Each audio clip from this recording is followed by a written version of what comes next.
नालंदा जहरीली शराब कांड, जो कि बिहार में सबसे बड़ा कांड माना जा रहा है, क्योंकि यहां बस कुछ ही दिनों में 14 लोगों की मौत हो गई, जिसकी वजह है सिर्फ और सिर्फ एक बूंद जहरीली शराब। नमस्कार, मैं आशीष कुमार और आप देख रहे हैं आइडिया सिटी न्यूज। आज मैं चर्चा करूंगा नालंदा जहरीली शराब कांड के कई मुद्दों पर। तो सबसे पहले मैं आपको बताऊं कि 15 जनवरी सुबह जब बिहार शरीफ के छोटी पहाड़ी और बड़ी पहाड़ियों के कोने कोने से चीख और पुकार की गूंज आने लगी, तो पूरा शहर, धीरे धीरे पूरा जिला और धीरे धीरे पूरा बिहार में खलबली मच गई, जिसके बाद सियासत में भी एक अजीब सा उछाल आया। बड़े बड़े दिग्गज नेता, विधायक, सांसद छोटी पहाड़ी पहुंचे और मृतक के परिजनों से मुलाकात भी किया, जिसके बाद इस घटना के बाद पुलिस प्रशासन काफी सक्रिय हो गई। पटना से एडीसी, मद्य निषेध विभाग के सचिव, गृह विभाग के सचिव, कई ऐसे पदाधिकारी बिहार शरीफ पहुंचे और जांच में जुट गए। लगातार 4 दिनों से छापेमारी चल रही है। पुलिस प्रशासन के द्वारा भारी मात्रा में अब तक शराब बरामद किए गए। आज की तारीख में कुल 24 लोगों की गिरफ्तारी भी दर्ज की गई है। साथ ही विभिन्न जगहों पर छापेमारी अब भी जारी है। लेकिन एक सबसे बड़ा सवाल अब भी उठता है। कार्रवाई के दौरान प्रशासन के द्वारा कुल 64 घरों को अवैध बताकर नोटिस चिपका दिया गया। इसके अलावे उस पहाड़ी पर 2000 घरों के होने की आशंका बताई जा रही है, जो कि अवैध है। तो मैं सवाल करता हूं कि अगर वो 2000 घर अवैध हैं, तो उनको वैध बनाया किसने? उन 2000 घरों को बिजली पहुंचाया किसने? उन 2000 घरों तक नल जल योजना के तहत पानी पहुंचाया किसने? उन 2000 घरों को आपूर्ति विभाग के तहत राशन कार्ड मुहैया करवाया किसने? सवाल तो कई हैं, लेकिन जवाब किसी के पास नहीं है। तो इसी सिलसिले में हम आज शुरुआत करते हैं इस कांड के मुख्य आरोपी सुनीता देवी के इतिहास से। सुनीता देवी आज से तकरीबन 8-9 साल पहले बिहार शरीफ के ही आशा नगर से भागकर छोटी पहाड़ी पर अपना बसेरा बनाया। कहा जाता है कि सुनीता देवी को आशा नगर से भी इसी वजह से भगाया गया था कि सुनीता देवी आशा नगर में भी अवैध काम करती थी। इसके बाद उसने छोटी पहाड़ी पे अपना आशियाना बनाया, शराब का सबसे बड़ा माफिया बनी। सुनीता देवी के पति गौतम प्रसाद, जो कि बाहर प्रदेशों में रह के काम करता है, और सुनीता देवी का 2 बेटा सूरज और धीरज, जिसमें एक बेटा शराब के कई कांडों में शामिल है। इसके हमारे पास पुष्टि भी है। सबसे पहले हम आपको दिखाएंगे एक तस्वीर। तो तस्वीर यह है सुनीता देवी। यह चेहरा आज से 10 दिन पहले का है, जब भरी ठंड में सुनीता देवी धूप में खड़ी थी। अब हम आपको दिखाएंगे इससे जुड़ी दूसरी तस्वीर। यह तस्वीर है सुनीता देवी की बड़े बेटे सूरज की, जो आप तस्वीर में देख रहे हैं कि किस तरह से सूरज बाइक पर बैठा, यूं कहें शराबियों को यह शराब परोस रहा है या खुद शराब पीने की तैयारी में। तीसरी तस्वीर आप देख रहे हैं। इस तस्वीर में एक व्यक्ति बैठा है जो कि सिंटू कुमार है, जो सुनीता देवी के सारे शराब कांडों में शामिल है। अब मैं आपको बताता हूं कि सुनीता देवी के मकान पे भी प्रशासन ने इश्तिहार चिपकाया है कि यह मकान अवैध है।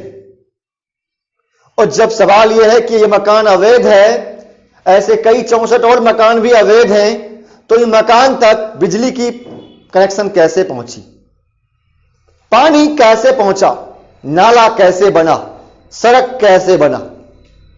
ये तस्वीर में आपको दिखा रहे हैं, जो कि सुनीता देवी के बिजली मीटर की बिजली बिल है, जिसमें दिखाया जा रहा है कि यह बिजली का बिल सुनीता देवी के नाम पर है। तो इस बिजली कनेक्शन की जानकारी लेने के लिए जब हमारे संवाददाता बिहार शरीफ एसपीडीसीएल बिजली विभाग पहुंचे तो उन्होंने बिजली विभाग के कर्मचारी से बात किया और जाना कि आवासीय मकानों में बिजली लेने की क्या प्रक्रिया है। तो देखिए उन्होंने क्या कहा। कनेक्शन लेने के लिए आपको ऑनलाइन सुविधा के माध्यम से अपने आवेदन को अपलोड करना है। अपलोड में कैंडिडेट का अगर वो सेल्फ प्रेजेंट है तो उनका फोटो अपलोड करना है अथवा उनका फोटो डालना है और ओनरशिप लैंड ओनरशिप के लिए उनका जमीन का रसीद में वो डालना है, एक आधार कार्ड डालना है और एक अदर को आईडी डालना है। डाल करके और सुविधा ऐप के माध्यम से अपलोड कर देना है। सर बिना जमीन के रसीद के पॉसिबल है क्या? हाँ, बिना जमीन के रसीद का अगर मान लीजिए रेंटल प्रीमिसेज है तो उस केस में जो मकान मालिक हैं रेंटल प्रीमिसेज का जो मकान मालिक उनका जमीन का रसीद और उनका अनापत्ति प्रमाण पत्र अपलोड करना होता है। इन केस वो गए अगर मान लीजिए सरकारी या कोई अनऑथोराइज जमीन बसे हुए हैं तो उनके लिए अलग प्रोविजन है और फर्स्ट क्लास मजिस्ट्रेट से कंसर्न फॉर्मेट पे एफिडेविट करा के देना होता है जिसमें मेंशन रहता है अगर इस प्रीमिसेज से मुझे खाली कराया गया तो खाली कराने के पूर्व सारा बिजली बिल बकाया जमा करके मैं अपना कनेक्शन कटवा दूंगा। सर क्या नाम लिखते हैं? राजीव रंजन, सहायक विद्युत अभियंता, विद्युत आपूर्ति और प्रबंधन विभाग से। तो सुना आपने, बिजली विभाग के कर्मचारी भी कहते हैं कि अगर आप आवासीय मकान में बिजली कनेक्शन लेना है तो आपके पास जमीन की रसीद या नगर निगम की रसीद होनी चाहिए। अगर आप किराएदार हैं तो आपके पास रेंट एग्रीमेंट होना चाहिए, साथ ही 2 पहचान पत्र और फोटो, तभी आपको बिजली कनेक्शन ले सकते हैं। वो भी आपको ऑनलाइन आवेदन करना पड़ेगा। तो सवाल यह है कि जब यह मकान अवैध है, मकान के मालिक के पास जमीन की रसीद तक नहीं है उनके नाम की, तो यह मकान में बिजली कनेक्शन आई कैसे? जवाब दे बिजली विभाग। ना जाने सुनीता देवी के अलावा और भी कई ऐसे मकान हैं जिन्हें अवैध बताया गया है और उनकी बिजली कनेक्शन उनके ही नाम पर है, तो उन्हें बिजली पहुंचाई किसने? तो कहीं ना कहीं बिजली विभाग के द्वारा गड़बड़ी हुई। अब चलिए आपको एक और बड़ी जानकारी हम आपको दे रहे हैं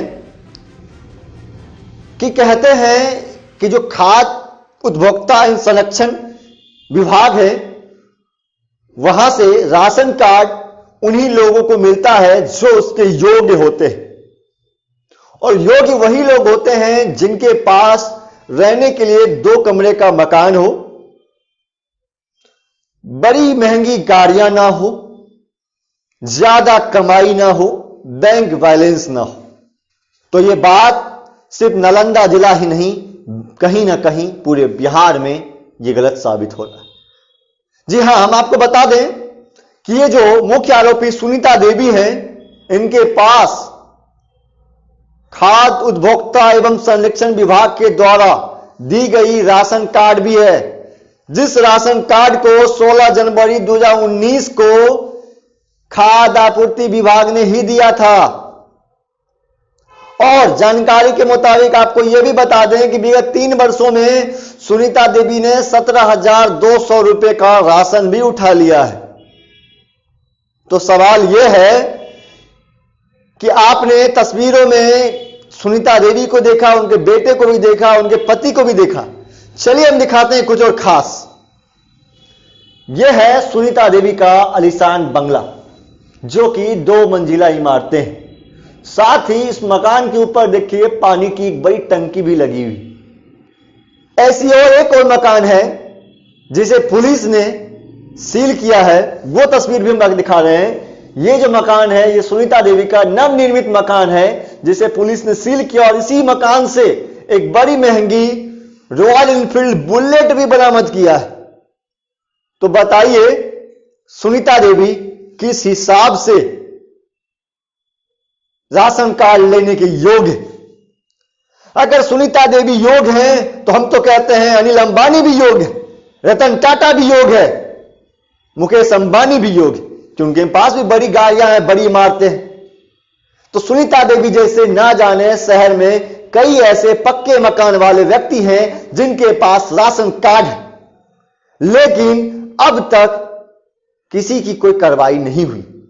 तो इसी सवाल को लेकर हमारे संवाददाता पहुंचे प्रखंड आपूर्ति कार्यालय में, जहां उन्होंने आपूर्ति अधिकारी दीपक कुमार से बात की और इस सारे सवाल पर दीपक कुमार ने कहा कि बिल्कुल ऐसा है, प्रखंड में कई ऐसे पक्के के मकान हैं जिनके पास राशन कार्ड हैं, जिसकी जांच की जा रही है और जल्द ही इनका कार्ड बंद किया जाएगा। तो अधिकारी महोदय बताइए, आप अगर आज जांच किया जा रहा है तो पिछले 3 वर्षों से कितना जांच कर रहे हैं आप?